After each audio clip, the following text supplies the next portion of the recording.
जय हिंद दोस्तों, कैसे हो आप लोग। उम्मीद करता हूँ आप सभी लोग बहुत अच्छे होंगे और बेहतर तरीके से अपनी तैयारी कर रहे होंगे।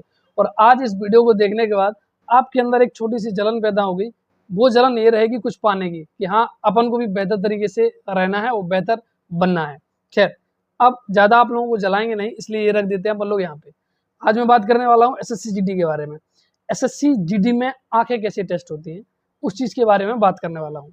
देखो, ध्यान से समझना, आपके सारे डाउट टोटली खत्म हो जाएंगे। सबसे पहली चीज़ कि SSC GD में 6/6 आंखें होनी चाहिए। तो अगर आपकी एक आंख 6/6 है और एक आंख 6/9 है तो वो चल सकती है, लेकिन कोशिश करिए कि आपकी आंखें बेहतर रहें और 6/6 रहें। अब बात करें कि किस तरीके से वहाँ आपकी आंखें चेक होती हैं और कैसे वो आपको डिटेक्ट करते हैं। आंखों में सिर्फ दो ही चीज़ चेक होते हैं, एक तो आपका विजन चेक होता है और दूसरी आपकी कलर ब्लाइंडनेस चेक होती है। तो डॉक्टर वहाँ किस तरीके से आपका विजन चेक करते हैं और किस तरीके से आपकी कलर ब्लाइंडनेस चेक करते हैं। पहली चीज़ अगर बात करें अपन लोग विजन के बारे में, तो विजन वो कैसे चेक करते हैं, तो आपसे 20 फीट की दूरी पर एक चार्ट लगा हुआ होता है। अगर आप लोगों ने सिटी हॉस्पिटल गए होंगे तो वहाँ आप लोगों ने देखा होगा, एक चार्ट लगा होता है और आपको शीशे के सामने बैठा दिया जाता है और आपके पीछे चार्ट लगा होता है, सामने शीशा होता है और आपसे शीशे की दूरी लगभग 10 फीट के आसपास होती है। अब आप लोग कहोगे कि 10 फीट तो हमसे शीशा है, लेकिन आप तो कह रहे हैं कि 20 फीट दूरी होनी चाहिए उस चार्ट की। तो आप लोगों ने फिजिक्स पढ़ी होगी कि शीशे से जितनी दूर वस्तु होती है, शीशे के अंदर भी वो उतनी ही दूरी मानी जाती है। तो 10 फीट बाहर होती है और 10 फीट शीशे के अंदर, तो टोटल 20 फीट की दूरी बन जाती है इसमें। आप जब आपका मेडिकल होगा तो डॉक्टर आपको 6 मीटर दूर बैठा देगा, लगभग 20 फीट होता है, 20 फीट के दूर आप बैठे हुए होंगे या फिर आपको खड़ा कर देगा। खड़ा करने के बाद डॉक्टर के जो असिस्टेंट रहेंगे वो आपको एक किसी भी, आप ऐसे समझ लीजिए कि किसी भी एक लकड़ी का या कोई भी ऐसा प्लास्टिक की चीज़ रहेगी जिससे आपकी आंख ऐसे बंद कर दी जाएगी। क्योंकि अगर आप आंख हाथ से दबाते हो तो फिर जब आप खोलोगे तो साफ आपको दिखेगा नहीं, इसलिए जो असिस्टेंट रहेंगे वो आपकी आंख को इस तरीके से कर देंगे। अब एक आंख आपकी खुली हुई होगी और इस एक आंख से आपको नंबर पढ़ने होंगे, जिसमें डॉक्टर खुद स्टिक से, उंगली से बताएगा कि ये वाला आपको अक्षर पढ़ना है। इस तरीके से वो 8-10 अपने अक्षर आपको पढ़ा के दिखाएगा। अगर आप बिना किसी हिचकिचाहट के उसको पढ़ लेंगे तो बेहतर रहेगा। कुछ लोग ये होता है कि उसको रट के जाते हैं, याद करके जाते हैं, लेकिन ऐसा नहीं है। ये चीज़ कहीं और चल जाती है जब आपसे डॉक्टर कहे कि आप नीचे वाली लाइन पढ़ के दिखाओ, तब तो ठीक है। लेकिन वहाँ डॉक्टर अगर उंगली रख के बताते हैं कि ये वाला बताओ ये कौन सा है, ये वाला बताओ ये कौन सा है, ये वाला बताओ ये कौन सा है, तब फिर वहाँ रटने का काम खत्म हो जाता है, कॉन्सेप्ट ही खत्म हो जाता है। ठीक है, जब आपकी एक आंख चेक हो जाएगी उसके बाद फिर आपकी दूसरी आंख के सामने ऐसे लगा दिया जाएगा और फिर आपको चेक होगा। और जब आपका विजन क्लियर हो जाएगा तो वो उसमें मेंशन कर लेंगे अपने चार्ट में, या जो भी वो जहाँ पे नोट कर रहे होंगे, और जितना भी उनको लगेगा, क्योंकि वहाँ पे लाइन बनी होती है 6/6 की, सबसे नीचे वाली लाइन होती है, उसके ऊपर 6/9 की होती है। तो जब वो आपसे 6/6 वाली लाइन में से कोई अक्षर पढ़वाएंगे और अगर आप लोग बढ़िया से पढ़ लेते हैं तो आप वहाँ पे वो नोट कर लेंगे 6/6। अगर 6/6 नहीं पढ़ पाते हैं, 6/9 वाली पढ़ते हैं, तो फिर वो वहाँ पे नोट कर लेंगे 6/9 का विजन है। ठीक है, तो दोनों आपकी आंखें इस तरीके से चेक होती हैं।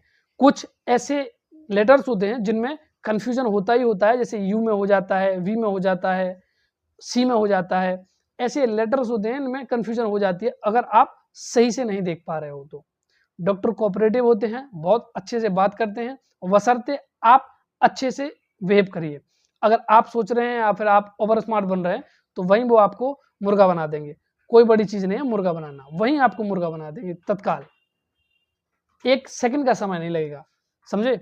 मेरे सामने खुद वहाँ पे 2 लोगों को मुर्गा बना दिया था, सिर्फ वो हंस रहे थे उस टाइम पे। याद रखना इस चीज़ को, क्योंकि वहाँ हंसी छूट जाती है जब आपके प्राइवेट पार्ट चेक होते हैं या फिर आपके सामने वाला कोई ऐसा वेव कर रहा है जिससे आपको हंसी आ रही है, तो वहाँ पे जब अगर आपकी हंसी छूट गई बेमतलब की, तो आपको मुर्गा बनना ही बनना है। और ज़्यादा वो कुछ नहीं करेंगे, ना ही आपको ज़्यादा कुछ लिखा पढ़ी वाला काम होता है, लेकिन आपको पनिश तुरंत कर दिया जाएगा। इस चीज़ का आप लोग ध्यान रखें। तो फिर इस तरीके से आपके विजन टेस्ट होता है। इसके बाद फिर आता है आपका कलर ब्लाइंडनेस। कलर ब्लाइंडनेस के लिए डॉक्टर कम से कम 2 या 3 फीट आपके दूर ऐसे बैठे हुए होंगे। 2-3 फुट कुछ ज़्यादा बड़ी दूरी तो है नहीं, इतना हो जाएगा आपका लगभग। तो 2 या 3 फुट आपके दूर बैठे होंगे और वो अपने पास ऐसे बुक लिए रहेंगे और इसको खोल के दिखाएंगे, ऐसे बताएंगे ये वाला पढ़ना है पहले, फिर आपको ये वाला पढ़ना है। तो आपको जब आपके सामने ऐसे खोलेंगे, बोलेंगे कि इसको पढ़ के बताओ, तो आप पढ़ोगे तुरंत, फिर इस वाले को पढ़ेंगे, फिर वो कोई भी ऐसा पार्ट खोलते जाएंगे, इस तरीके से खोलते जाएंगे वो।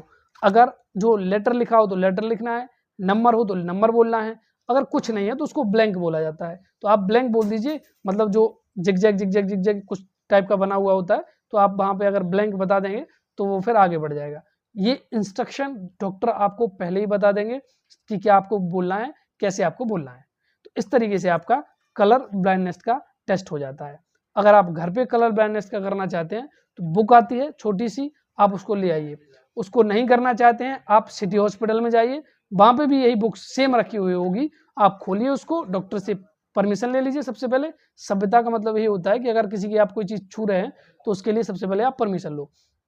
परमिशन लेने के बाद फिर आपको वो दिखा देंगे डॉक्टर साहब, तो आप पढ़ लीजिए, तो आपको पता चल जाएगा आपको कलर ब्लाइंडनेस है कि नहीं है। फिर दूसरी चीज़ आती है जिनको विजन में प्रॉब्लम है, जिनको दूरदृष्टि दोष है या फिर निकट दृष्टि दोष है, तो अगर ऐसे आपको दिक्कत है तो इसका एक घरेलू ट्रीटमेंट होता है। मॉर्निंग के टाइम आपको नंगे पैर, जो आपकी हरी हुई घास होती है, हरी घास, तो उस पर मॉर्निंग के टाइम हल्की सी क्या बोलते हैं ओस जमी हुई होती है, तो आपको उस ओस पे नंगे पैर चलना है। अगर आप लोग उस ओस पे नंगे पैर चल तो वो बहुत ज़्यादा बेनिफिशियल होता है आपकी आंखों के लिए।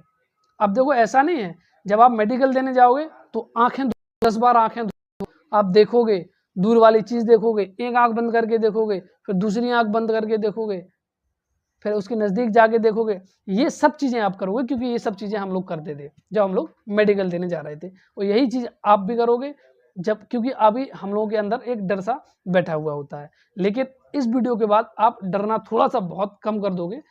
अगर आपकी आंखें कम हैं, आप डॉक्टर के पास जाओ, सिटी हॉस्पिटल में जाओ, वहाँ चेकअप कराओ। चेकअप कराने के बाद आपको पता चल जाएगा कि आपकी आंखें, आपका विजन कितना है, उस चीज़ से आपकी चीज़ें कंफर्म हो जाएगी। ठीक है, और सबसे बढ़िया चीज़ है, आप मॉर्निंग में हरी घास के ऊपर पैदल चलो, तो उससे आपकी जो आई विज़न है वो बढ़िया हो जाएगी। अपनी डाइट बेहतर रखो, डॉक्टर से कंसल्ट लो, और जो फालतू का जो ज्ञान लेते हो ना आप लोग कि ये डाल लो, ये वो कर लो, उससे आँखें ठीक नहीं होती हैं। उसके लिए सबसे अच्छी चीज़ है आप डॉक्टर से कंसल्ट करो। इस चीज़ का आप लोग ध्यान रखें, ठीक है। बाकी जब आप वहाँ पे मेडिकल देने जाएंगे और आपका मेडिकल क्लियर हो जाएगा तो आपके अंदर का जो फोबिया है वो टोटली ख़त्म हो जाएगा। इस चीज़ का भी आप लोग ध्यान रखें, ठीक है। अब नेक्स्ट वीडियो जो हैं वो अदर पार्ट पर रहेंगी आपकी, जैसे कि हियरिंग है, आपके वॉन्स हैं, उसके बाद आपकी डिसीज़ हैं, हाइड्रोसेल है, पाइल्स है, तो इन सब चीज़ों को कैसे ठीक करना है और क्या क्या इनमें किस तरीके से डॉक्टर वहाँ पे चेक करता है, तो इन सब चीज़ों के बारे में हम लोग नेक्स्ट वीडियो में बात करेंगे। अगर आपके पास कोई बड़ा डाउट है तो आप चाहें तो आप इंस्टाग्राम पे आके वहाँ पे मैसेज कर सकते हैं। बहुत जल्द मिलेंगे एक नेक्स्ट वीडियो के साथ। जय हिंद।